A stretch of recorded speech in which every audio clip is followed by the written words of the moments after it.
Hello learners, welcome to Unfold You, your favorite digital learning platform. I am Meenu Agarwal, your biology subject mentor. So we'll continue with our chapter, that is sexual reproduction in flowering plants.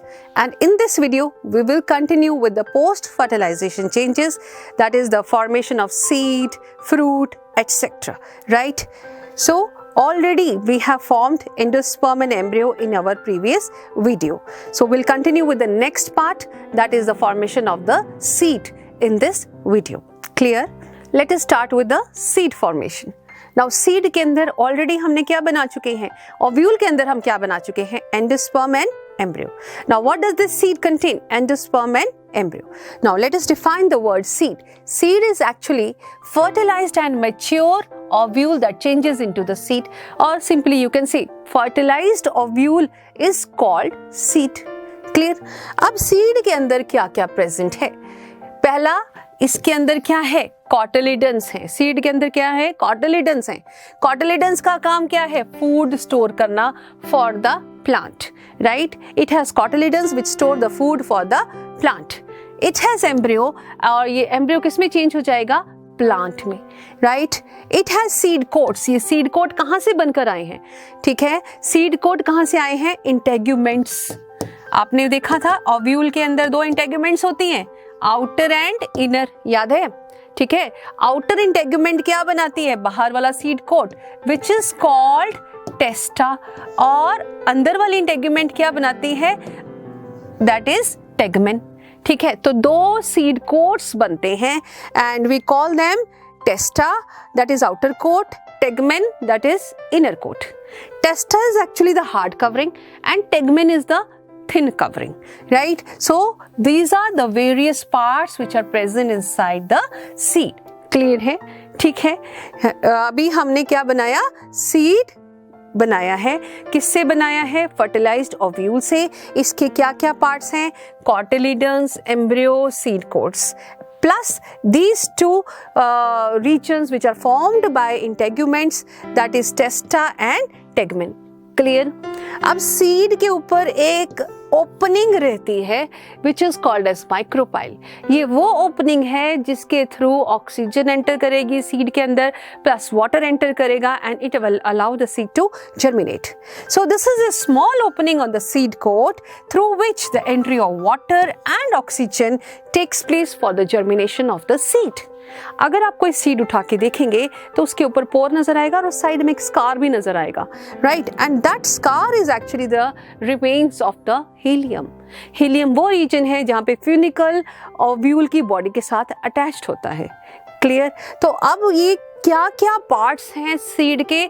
They should be clear to you. Seed के अंदर क्या क्या है? Cotyledons है, embryo है, seed coat जो दो parts में डिवाइडेड है, टेस्टा एंड टेगमेन. माइक्रोपाइल एक ओपनिंग है और ओपनिंग के साथ एक स्कार है, that is the remains of the helium. Clear? So this is the structure of the seed and let us look at the details with the help of diagram. Clear? ये ग्राम का seed लिया है हमने. आप ये देख रहे हो, ये वाला रीजन हीलियम, एक छोटा सा स्कार रह जाता है और इसके साथ एक, आप जरा सा ध्यान से देखेंगे उसके अंदर पोर नजर आएगा and that pour is called micropyle. Right? ये वाला रीजन जो है आपको सीड के अंदर नजर आता है, दिस इज स्ट्रोफ्यूल. स्ट्रोफ्यूल. क्लियर? सो जब जर्मिनेट होगा सीड तो छोटा सा एक रेडिकल पहले बाहर आएगा और आप देख रहे हो जब ये जर्मिनेट हो गया तो ये दो कॉटिलिडन्स निकल आए, नीचे की तरफ रेडिकल, ऊपर की तरफ प्लेम्यूल. प्लेम्यूल ने क्या बनाना है? शूट. रेडिकल ने क्या बनाना है? रूट. आप छोटी क्लासेस में सीड जर्मिनेशन तो डेफिनेटली पढ़ते आए होंगे और आपने एक्सपेरिमेंट भी करके देखा होगा. ठीक है? सो this is the actually the structure of gram seed. Clear? It should be clear. Now, what are the different types of seeds?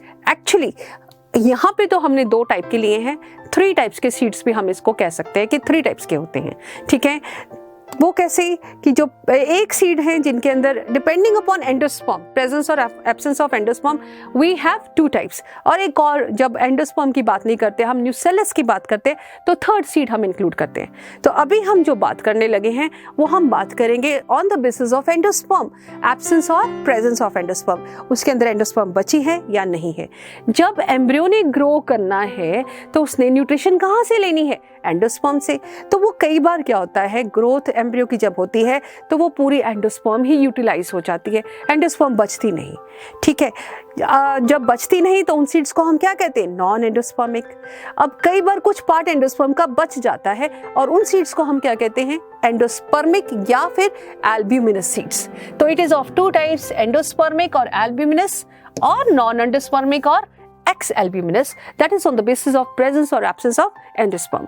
Third category है जो मैं एक सेपरेट लिख रही हूं, दैट इज पेरिस्पर्मिक सीड्स। ठीक है, ये है on the basis of nucellus. कई बार जब सीड तैयार होता है न्यूसेलस के रिमेन्स रह जाते हैं, राइट, न्यूसेलस रिमेन्स, और you say that remnants word use कर सकते हैं of nucellus that represents perisperm, उसको हम नाम देते हैं पेरिस्पर्म। ठीक है, रेमिनेंट इज व्हाट? रिमेन्स। किसके रिमेन्स रह जाते हैं सीड के अंदर? न्यूसेलस के, और उसके लिए हम अलग वर्ड यूज करते हैं विच इज कॉल्ड पेरिस्पर्म, और ऐसे सीड्स को हम क्या कहते हैं? पेरिस्पर्मिक सीड्स कहते हैं। Clear? Coming back to 2 types on the basis of presence or absence of endosperm, endospermic या फिर non endospermic seeds. Clear? Right, endospermic या फिर albuminous seeds कौन से होते हैं?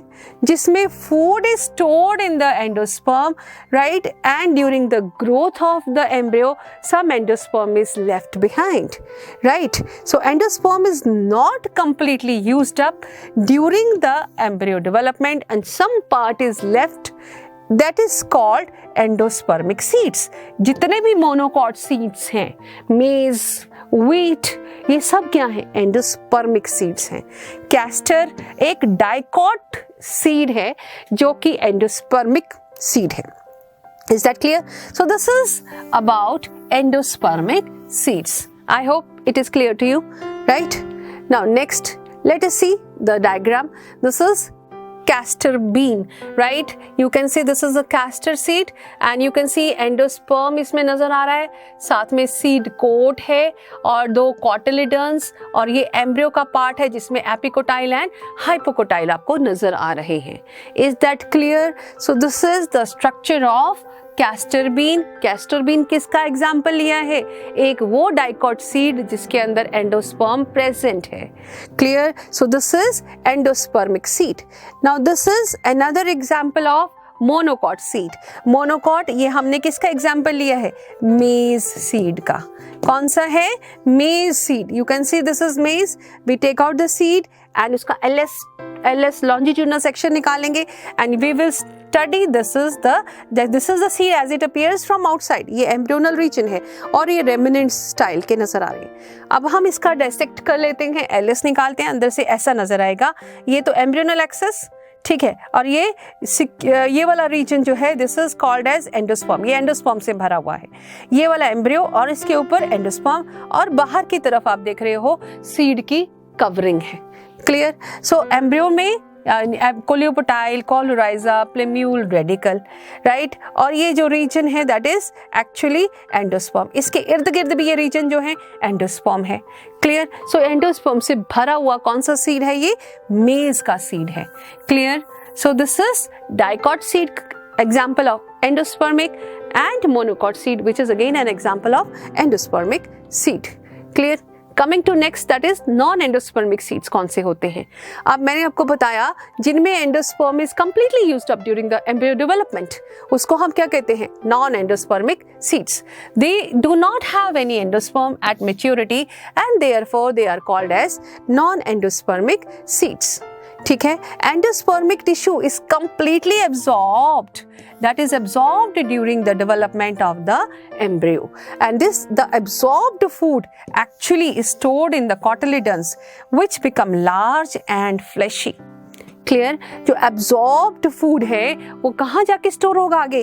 कॉटिलिडन्स में, जैसे कि पी सीड, बीन सीड या फिर groundnut seed. They are examples of, किसके एग्जाम्पल की बात कर रहे हैं हम?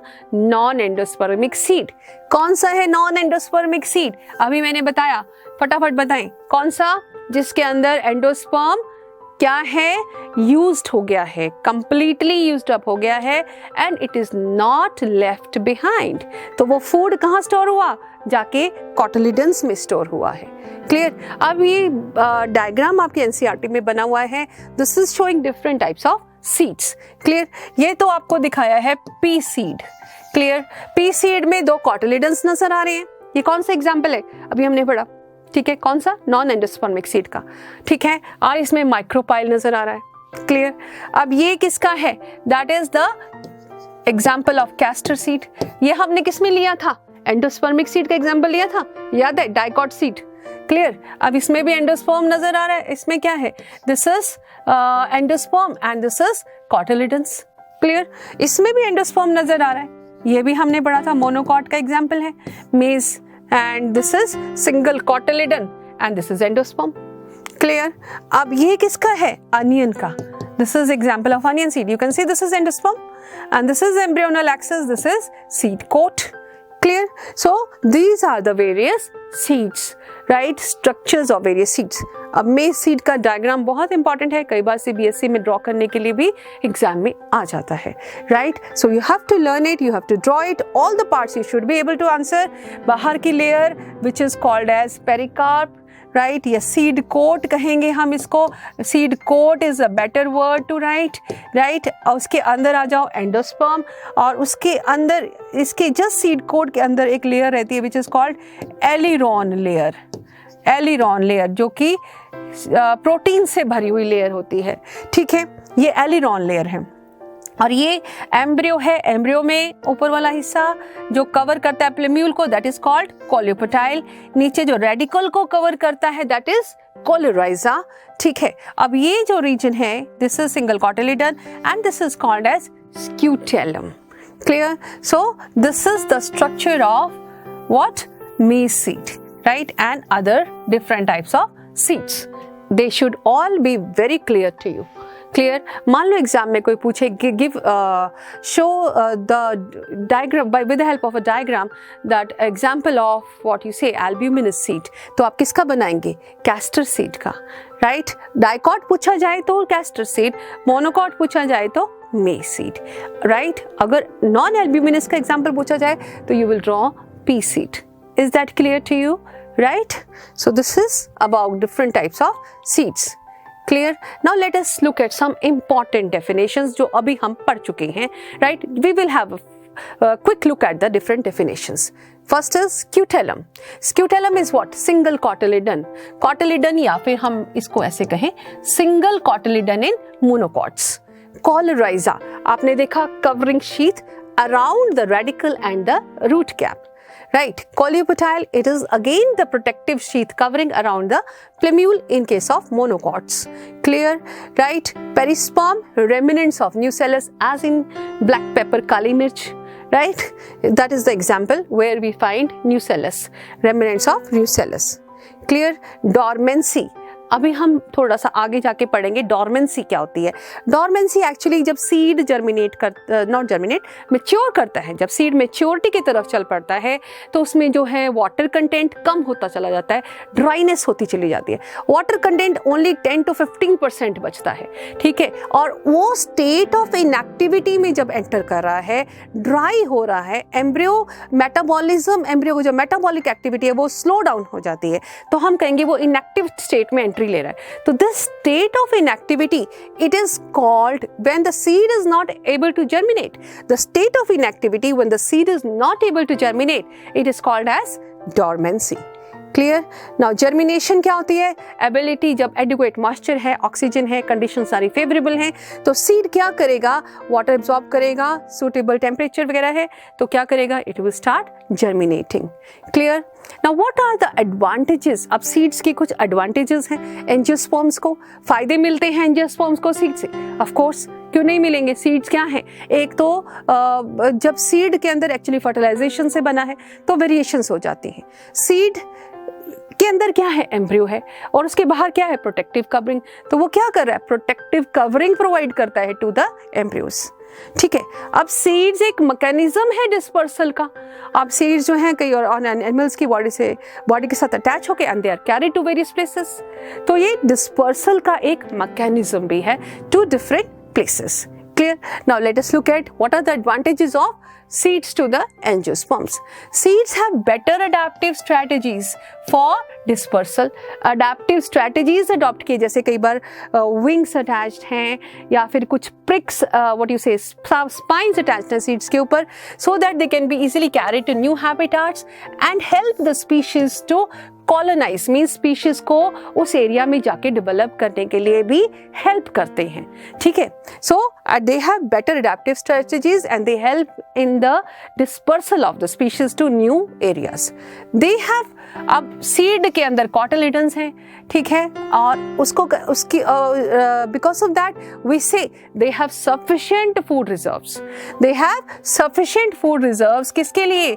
For the young seedlings, until, तब तक ये फूड रिजर्व्स उनके अंदर बचे रहते हैं, तब जब तक कि सीडलिंग अपना फोटोसिंथेसिस खुद करना ना सीख ले। क्लियर। तो पहला तो हो गया अडेप्टिव स्ट्रेटजीज हैं, they help the plants to colonise to various different areas. Second point है कि उनके अंदर सफिशिएंट फूड रिजर्व्स हैं till the seedling learns to photosynthesize. Clear. Now hard seed coat, it gives protection to the young embryo. Clear. Now they actually generate new genetic combinations. New genetic combinations होते हैं क्योंकि fertilisation से तैयार होते हैं।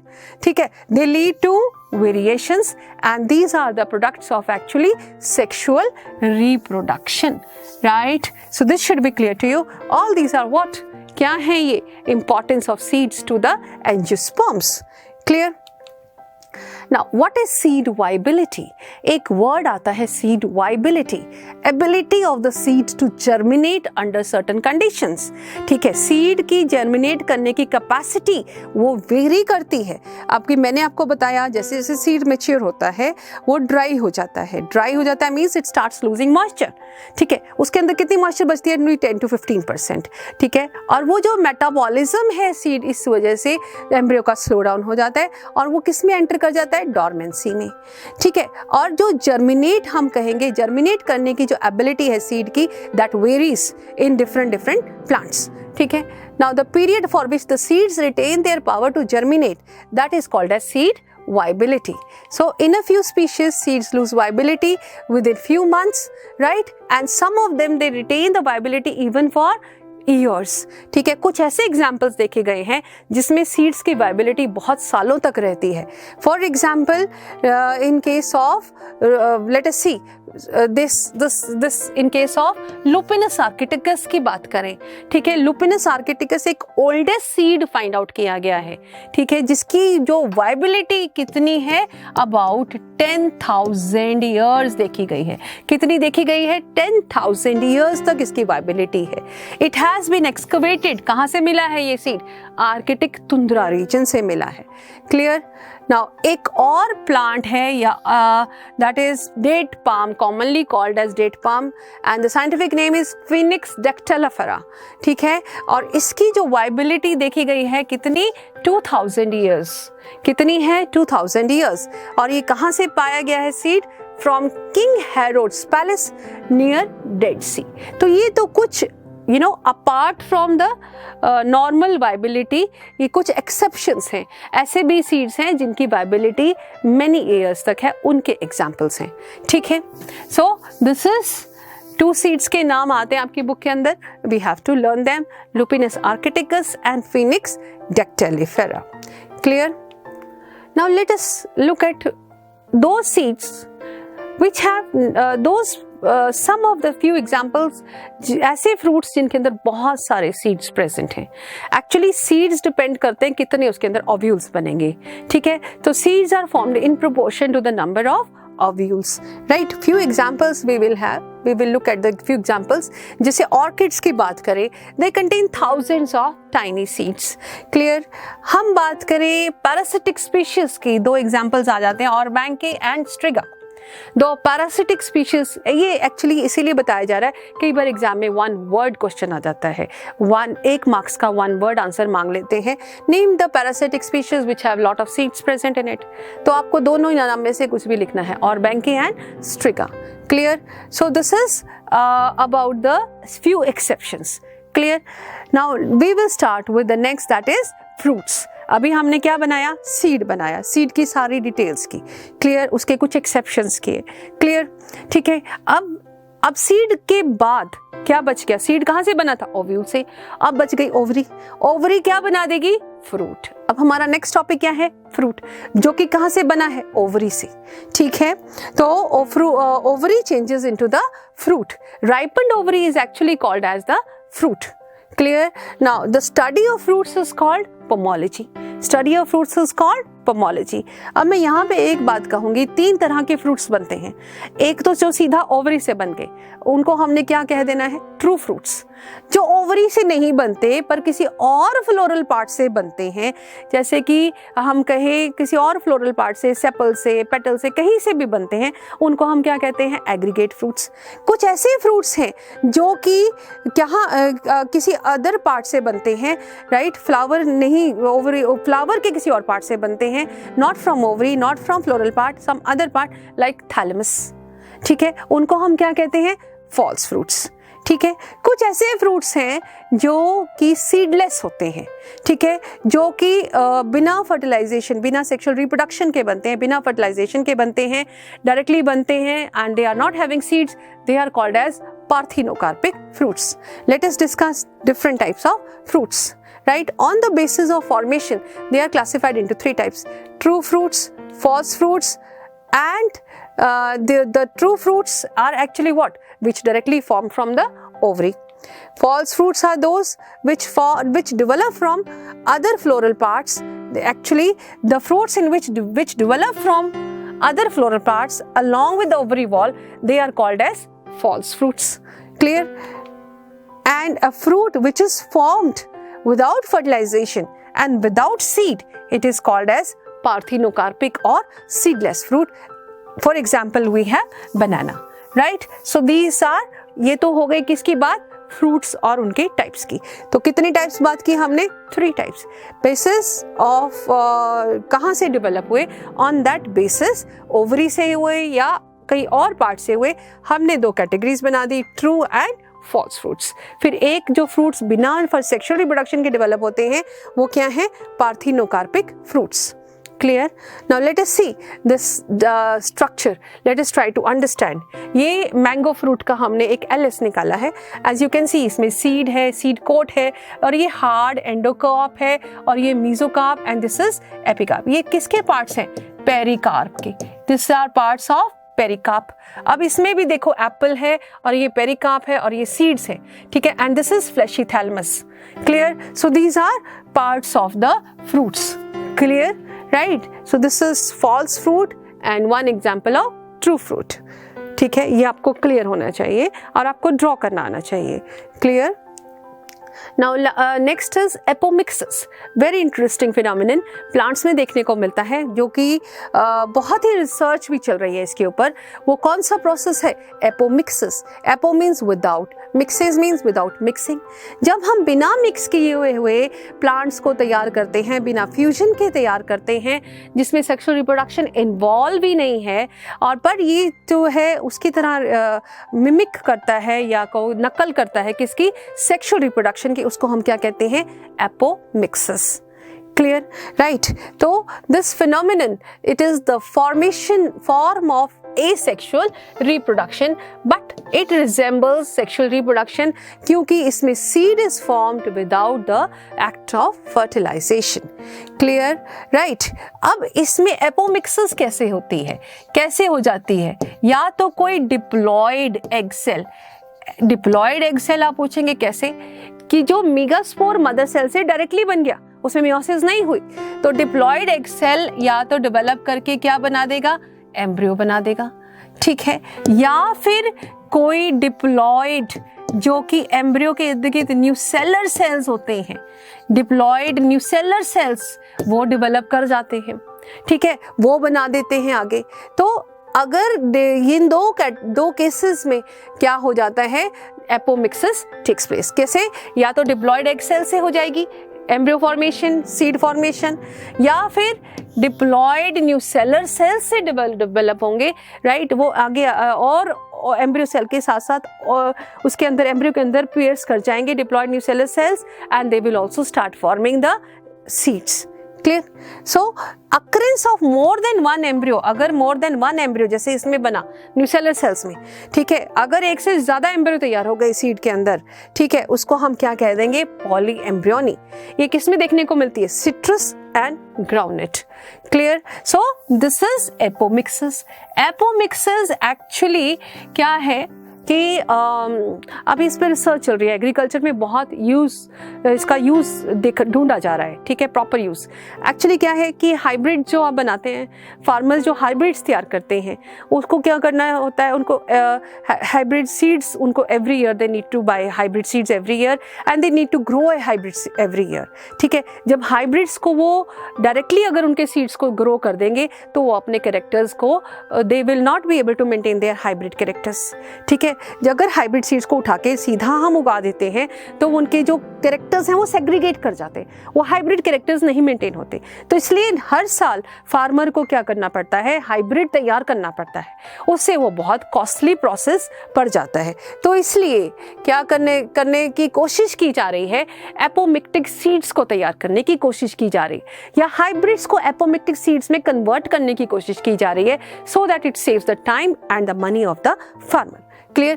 Now, production of hybrid seeds is actually a costly phenomenon, and cost of hybrid seeds becomes too expensive for the farmer.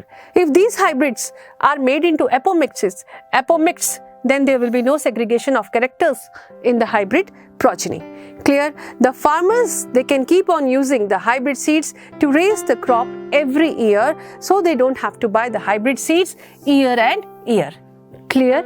Right. तो क्या है इसका फायदा, क्या इंपॉर्टेंस है कि इसको यूज किया जा रहा है इंडस्ट्री में, एग्रीकल्चरल फील्ड में, जो हाइब्रिड्स हैं उनको एपोमिक्टिक सीड्स में कन्वर्ट करने की तैयारी की जा रही है, ताकि वो हाइब्रिड्स को दोबारा every year they do not have to grow the hybrid seeds again and again. Clear? So let us see what we have studied in this video. That's all about the various topics, right. I hope every topic should be clear to you. ठीक है, अब हम इन questions को answer करने की कोशिश करें। ठीक है, what is the importance of apomixis? Very important question. Actually this process is being used in hybrid seed industry, where the research is going on to convert the hybrid seeds into apomix so that it saves the time and money of the farmers. Clear? Now define scutellum. Single cotyledon is called scutellum. Pericarp, the outer covering of the fruit is called pericarp. इसके 3 parts हैं, epicarp, mesocarp and endocarp. False fruits which develop not from ovary but from other floral parts. It can be sepals, petals or thalamus, or it can be the wall of the ovary also. Clear? Now give 2 important points of the importance of the seeds to the angiosperms. Angiosperms की importance क्या है, seeds की importance क्या है to the angiosperms, हम उन्हें उसके 2 points बताने हैं। पहला तो seeds की hard protective covering होती है जो embryo को protect करती है। Secondly, because वो sexual reproduction से तैयार होते हैं तो they have variations in them, they make the plants better adapted to the changed environment conditions. Clear? So that's all about these answers. I hope you understood whatever we have done in this topic today. So thanks for watching this video, and we'll come again with another interesting video. Till then, keep learning, keep sharing, and goodbye.